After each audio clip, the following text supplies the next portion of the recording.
Everyone, अभी तक जितने भी हम लोग ने मेथड पढ़े थे वो एनालिटिकल मेथड थे किसी भी सरफेस को मेज़र करने के लिए, सरफेस रफनेस को।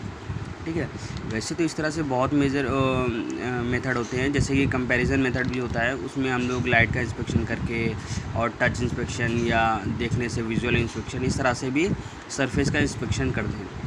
ठीक है, अब आता है जैसे कि मान लीजिए कि कॉन्टैक्ट टाइप, यानी कि अगर हम देखा जाए कि हम लोग को डायरेक्ट अगर इंस्पेक्शन करना होता है किसी भी सरफेस रेफरेंस, तो उसके अंदर आते हैं हमारे कुछ ये मेजरिंग मेथड जो आपके सिलेबस में दिया हुआ है।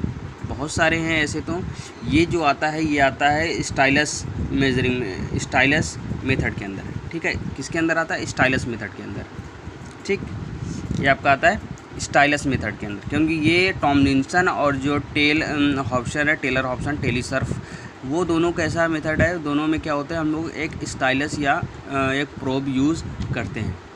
ठीक है, अब इसका फिगर देखते हैं, पहले इसका कुछ चीज़ें जान लेते हैं इसमें होता क्या क्या है। देखिए, टॉमलिंसन वाले में एक स्प्रिंग होगी, ठीक, उसके बाद एक स्टाइलस होगा।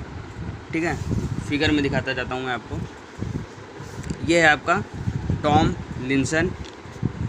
ठीक है, देखिए एक स्प्रिंग है, ठीक, स्टाइलस है।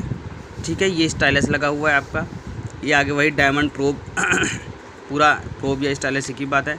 ठीक है, ये आपका वर्क पीस है जिसकी सरफेस आपको मेज़र करनी है। उसके बाद ये एक आर्म है। ठीक है, यानी तीन चीज़ हो गया, स्प्रिंग, स्टाइलस, आर्म।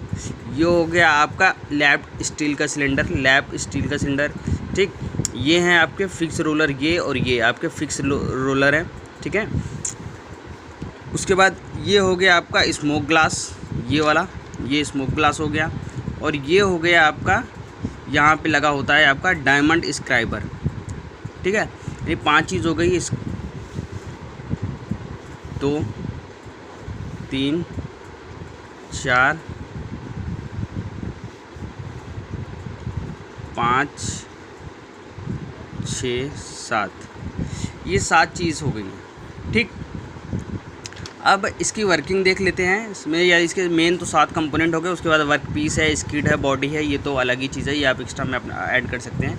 ठीक है, अब देखिए, आपको इसको देख के कन्फ्यूज़ नहीं होना है। ठीक है, आपका जो एक्चुअल में है मशीन वो इतनी है। ठीक है, पर इसका यहाँ से हम लोगों ने देखा है, अगर हम यहाँ से इसको देख रहे हैं, यहाँ से, ठीक है, तो इसका टॉप व्यू इस तरह से आ रहा है, यानी कि स्टाइलस हमारा इस तरह से दिखाई पड़ रहा है। ठीक है, ये जो रोलर है उसका हमें अपर पार्ट इस तरह से दिख रहा है, ये जो लैब्ड स्टील सिलेंडर है, और यहाँ पे जो हमारा फिक्स रोलर लगे हुए हैं वो इस तरह से दिख रहे हैं। बात समझ में आई? फिक्स रोलर जो लगे हुए हैं।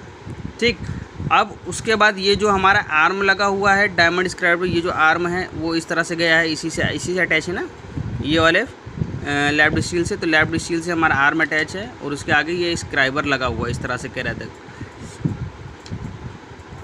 शार्प इस टाइप का रहता है। ठीक है, तो ये डायमंड स्क्राइबर हो गया, और ये जो है स्मोक ग्लास है। ठीक, अब इसकी वर्किंग देख लेते हैं, चीज़ें समझ में आ गई। क्या होता है कि जो भी हमारा स्टाइलस होता है वो स्प्रिंग से अटैच होता है। स्प्रिंग क्या करती है, इसको खाली वर्टिकल मोशन देती है, हॉरिजॉन्टल मोशन में इसकी हेल्प नहीं करती, हॉरिजॉन्टल मोशन होता ही नहीं है। ठीक है, खाली वर्टिकल मोशन होता है उसकी वजह से। ठीक, उसके बाद यहाँ पे जो फिक्स रोलर लगे हैं, ये हमारे रोलर लगे हुए हैं किसको सपोर्ट करने का, लैब्ड स्टील सिलेंडर का जो मोशन है उसको ट्रांसफ़र करने के लिए। ठीक है, उसके बाद जो आर्म है वो अटैच होता है हमारा किससे, लैब सिलेंडर से, ये देख लीजिए। ठीक है, और आर्म में क्या होता है, एक डायमंड स्क्राइबर लगा होता है उसकी टिप पे।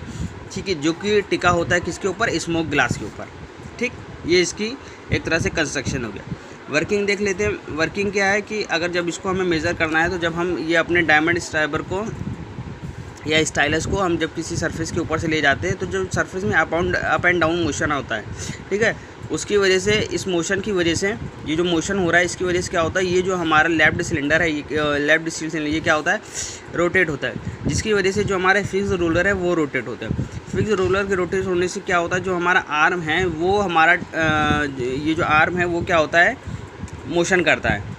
ठीक है, और इसके आगे जो लगी हुई है डायमंड स्क्राइबर की निब लगी हुई है या एज लगी हुई है, तो वो क्या करती है, जो हमारा स्मोक ग्लास है उसके ऊपर जो भी मोशन आ रहा है उसको ड्रॉ करती जाती है एज अ ग्राफ।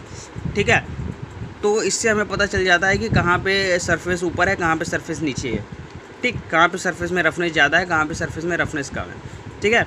तो इसकी वर्किंग ये है, ठीक। और इसके जो ग्राफ बन रहा है इसको हम लोग मैग्नीफाई और भी ज़्यादा भी कर सकते हैं, किसकी मदद से, ऑप्टिकल माइक्रोस्कोप से।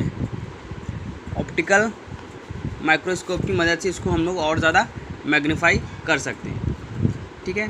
तो ये थी इसकी वर्किंग और कंस्ट्रक्शन, वही चीज़ यहाँ पे भी लिखा हुआ है, ठीक है। ये आप लोग एक बार नोट्स में पढ़ लेंगे जो मैंने प्रोवाइड करे हैं, तो आपको समझ में आ जाएगा। और इसकी वर्किंग ये है, ये इसका फिगर है। Okay, thank you.